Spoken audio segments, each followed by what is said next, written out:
आज new question घेऊ, last day ट्रिग्नोमेट्रीचा. बघा, sine inverse of 3/5 plus cos inverse of 3/5. Try करायला.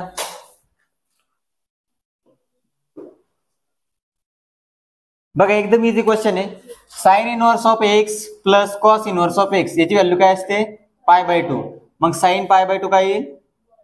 साइन π/2 म्हणजे साइन 90 डिग्री. 1 आन्सर आहे की नाही? सोपा क्वेश्चन, एकदम सोपा क्वेश्चन. दुसरा क्वेश्चन घ्या. आता थोडा तुम्ही ट्राय करा स्वतः. Cos inverse of 1/2 plus tan inverse of √3. त्याला ट्राय करा. आता 1/2 √3 ह्या व्हॅल्यू आहे, त्यांच्या अँगल शोधा. कोणते येतात? जर फॉर्म्युला तर नाही असा दोघांचा काही, मग अँगल शोधा. फास्ट मध्ये अँगलची ऍडिशन करा आणि त्याचा कॉसचा अँगल काढा.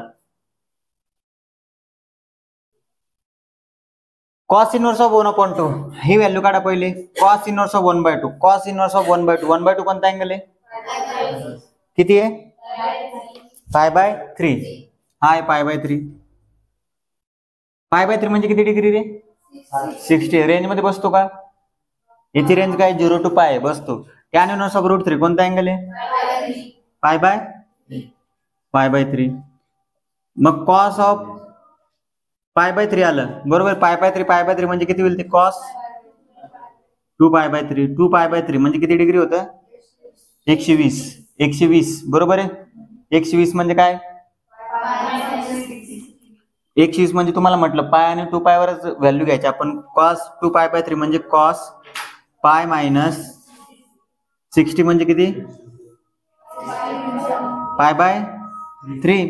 60 म्हणजे किती? π/3. बघा, 3 1 3, 3π - 2π बघा, 3π - π 2π. हो बरोबर आहे. हा, आता याचा आन्सर काय आला मग? Cos of π. पण हे मायनस मध्ये राहील का? π - π/3 सेकंड क्वार्टर मध्ये चाललं. सेकंड क्वार्टर मध्ये कॉस निगेटिव्ह असतो. π/3 ची व्हॅल्यू काय कॉसच्या? 1/2. आन्सर काय येईल मग? -1/2. घ्या लिहून. बघा, लक्ष द्या. π/3 प्लस π/3 2π/3 सेकंड क्वार्टर मध्ये चाललो. सेकंड क्वार्टर मध्ये जाण्यासाठी काय करतो आपण? 120 आहे काय? 120. सेकंड क्वार्टर मध्ये येण्यासाठी π - 60 करावं लागेल. काय करावं लागेल? π - 60. π - 60 म्हणजे π/3. आणि हे माहिती तुम्हाला, पाय असल्यामुळे फंक्शन चेंज होत नाही. कॉसचं फंक्शन कॉसच राहतं. कॉसचं फंक्शन काय झालं मग? कॉस आणि जो अँगल तो π/3 घेतलेलं आहे डिटेल मध्ये. पण सेकंड क्वार्टर मध्ये कॉस कसा आहे? निगेटिव्ह. -1/2. हेच क्वेश्चन आहे. मायनस करा. आता इथं जर मायनस असलं तर काय करायचं? Question number 3. आता कॉस ऑफ -1/2 या क्वेश्चन चेंज झाला. सोडवायला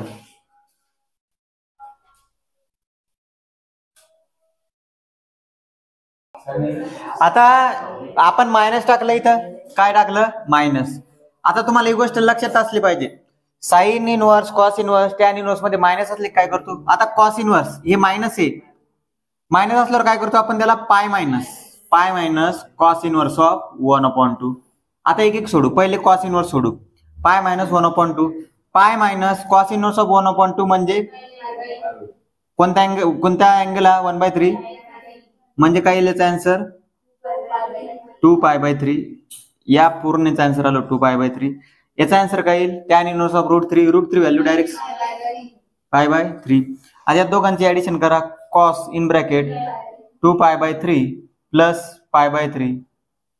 बेस सारखा आहे. बेस सारखा राहील इकडं 3. 2π आणि पाय किती झाले? 3π. 3 3 कॅन्सल. काय उरला फक्त? Cos pi. कॉस पाय साठी तुम्हाला मी आता याच्यासाठी कर सांगितली होती. कशी कर? बघा, साइन आणि कॉस. साइनचा 0 अँगल किती आहे? 0. 90 किती आहे? 1. बघा, अशी कर सांगितली तुम्हाला. तिसरा काय येईल मग? 0. आणि चौथा काय येईल? -1. म्हणजे इथं किती येईल? 90 आणि 90 180 आणि हा 270. सेम कर अप्लाय करायची. माइंड मध्येच करायचंय. कॉस 0 1 असतं. मग इथं काय येईल? 0. इथं काय येईल? -1. इथं 0. कळालं? परत +1 0 -1 असं चालत राहील ते समोर. मग आन्सर काय आलं याचं -1. समजला? ठीक आहे, घ्या पुढचा क्वेश्चन. सोपं आहे ते.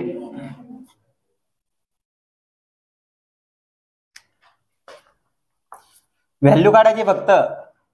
tan इनव्हर्स ऑफ 1 म्हणजे कोणता अँगल, cos इनव्हर्स ऑफ 1 म्हणजे 1/2 म्हणजे कोणता अँगल, परत sin इनव्हर्स ऑफ 1/2 म्हणजे कोणता अँगल. तीन अँगलची ऍडिशन करायची, काय अवघड त्याच्यात. हा घ्या पहिला क्वेश्चन 4 नंबरचा, सॉरी तो घ्या 4 नंबरचा एक. हा घ्या 5 नंबरचा. इकडं फक्त अँगल शोध नाही तुम्हाला. इनव्हर्स म्हणजे काय शोधायचा, अँगल.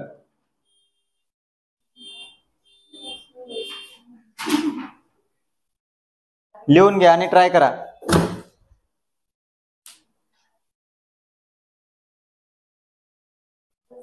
हा इकडे लक्ष द्या बघा. काय होईल, tan इनव्हर्स ऑफ 1 म्हणजे किती बघा. 12 वाल्याने कसं लिहायचं, here tan inverse of 1. Board बघा, बोर्ड मध्ये असं लिहायचं tan इनव्हर्स ऑफ 1 = π/4 आणि समोर लिहायचं π/4 बिलॉंग्स टू 0 to π, नाही -π/2 आणि π/2 असं लिहायचं तिन्ही पण. cos इनव्हर्स ऑफ 1/2 = काय राहतं π/3 आणि π/3 बिलॉंग्स टू 0 to π. आणि तिसरं sin इनव्हर्स ऑफ 1/2. 1/2 म्हणजे काय, π/6. π/6 बिलॉंग्स टू -π/2 आणि π/2 असं लिहायचं 12 वाल्यांनी बोर्ड मध्ये. बाकीच्यांनी सरळ सरळ, बाकीच्यांनी म्हणजे जेव्हा आपले एमसीक्यू टाइप क्वेश्चन असतील तेव्हा सरळ सरळ. याची व्हॅल्यू आली π/4, किती आली π/4. याची व्हॅल्यू किती आली π/3. याची व्हॅल्यू किती आली π/6. ज्यांचं एलसीएम बघा, एलसीएम म्हणजे सर्वात जवळची भागधारणारी संख्या. 4 आणि 3 आणि 6 ला सर्वात जवळची भागधारणारी संख्या किती, 12. 4 ने कितीने मल्टिप्लाय केलं म्हणजे 12 येतात, 3. वरती मल्टिप्लाय करा 3π. 3 ने कितीने मल्टिप्लाय करावं लागेल 4π. 6 गुणिला 2 12, मग वरती पण 2 ने मल्टिप्लाय करा 2π. 3 आणि 4 7, 7 आणि 2 9. 9π/12 याला जर भाग दिला तर किती येईल, 3 त्रिक 9, 3 चूक 12, 3π/4 याला तुमचा आन्सर. किंवा π/4 म्हणजे किती, 45. 45 आणि हे 60, 105. 105 आणि 30, 135. मग 135 ला डायरेक्ट कन्वर्जन करा. 15 न मग 135, 15 गुणिला 12, सारखंच आन्सर. कसं करा, आन्सर एकच येणार. आता हा question cos inverse of 1/2. cos inverse of 1/2 कोणता अँगल आहे, π/3 plus 2 into sin inverse of 1/2 कोणता अँगल आहे π/6. 2 1 2 3 6. किती आन्सर येईल 2π/3. कळालं, घ्या लिहून. आणि हा क्वेश्चन सोडवा.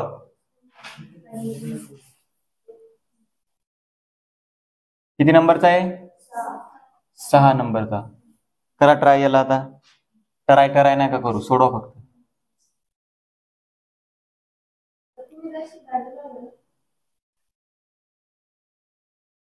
सहा नंबरचा क्वेश्चन सोडवा.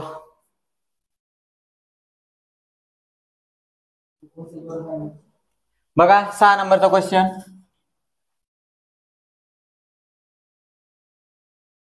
काय 6 नंबरचा question, tan inverse of √3 minus sec inverse of -2. Sec inverse of -2. आता tan इनव्हर्स ऑफ √3 काय व्हॅल्यू, सरळ सरळ किती सांगा पटापट, π/3. आता सेक इनव्हर्स ऑफ -2. आता सेक इनव्हर्स ऑफ मायनस असले की पाय मायनस सेक इनव्हर्स असतं. काय असतं, पाय मायनस सेक इनव्हर्स. आपल्या फॉर्म्युलामध्ये मिस्टेक झालेली आहे, ती मिस्टेक बरोबर करून घ्या. आपण काय लिहिलं होतं, cosec inverse of x, cosec inverse of -x = pi minus लिहिलं होतं ना आपण, ते करेक्शन करून घ्या. ते पाय मायनस नाही, ते मायनस कोसेक इनव्हर्स x येईल आणि सेक इनव्हर्स ऑफ x = राहील pi minus sec inverse of x. थोडी करेक्शन आहे, त्या व्हिडिओच्या पार्ट मध्ये पण करेक्शन बघून घे सर. कळालं का, एवढं करेक्शन करून घ्या. होत असतं कधी कधी. कळालंय? आता pi minus sec inverse of 2, sec inverse of 2 कोणता अँगल आहे? Pi by 3. Pi minus pi by 3 किती होईल? 2 पाय बाय 3 किती येईल? 2 पाय बाय 3. हे करेक्शन केलं मी, pi minus second cosec inverse केलं होतं फॉर्म्युल्यामध्ये, तेवढं करेक्शन करून घ्या. हा एक फॉर्म्युला चुकलेला आहे आपला, आतापर्यंत एकच चुकला, बरोबर आहे. आता याला व्हॅल्यू मध्ये जर पुट केला आपण, आन्सर काय येईल मग? Pi by 3, pi by 3 minus याचा आन्सर काय येईल? 2 पाय बाय 3. मग काय बेस सारखा आहे 3 लिहून घेतला, पाय मायनस 2 पाय बाय म्हणजे किती आन्सर? Minus pi by 3. कळालं? घ्या लिहून, करेक्शन करून घ्या. बरं झालं लवकर माहित झालं आपल्याला.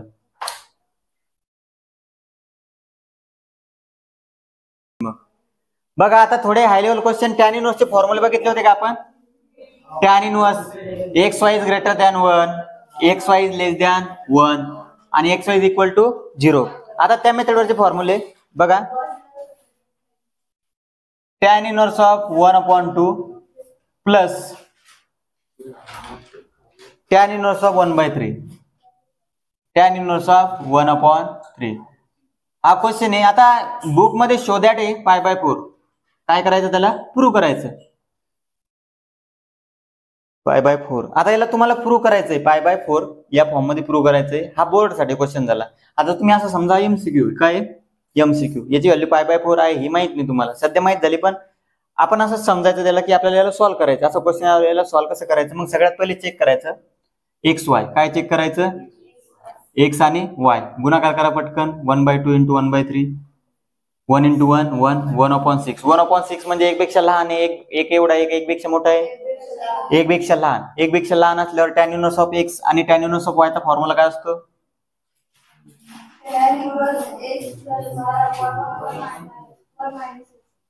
नाही तर सरळ सरळ लिहून घ्या. हेअर नाही समजलं तर direct x is equal to 1/2 and y is equal to 1/3.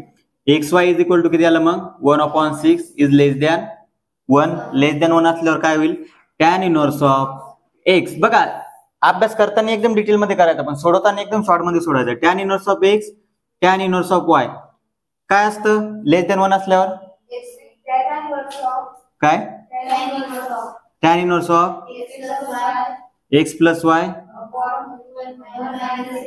1 minus x Y.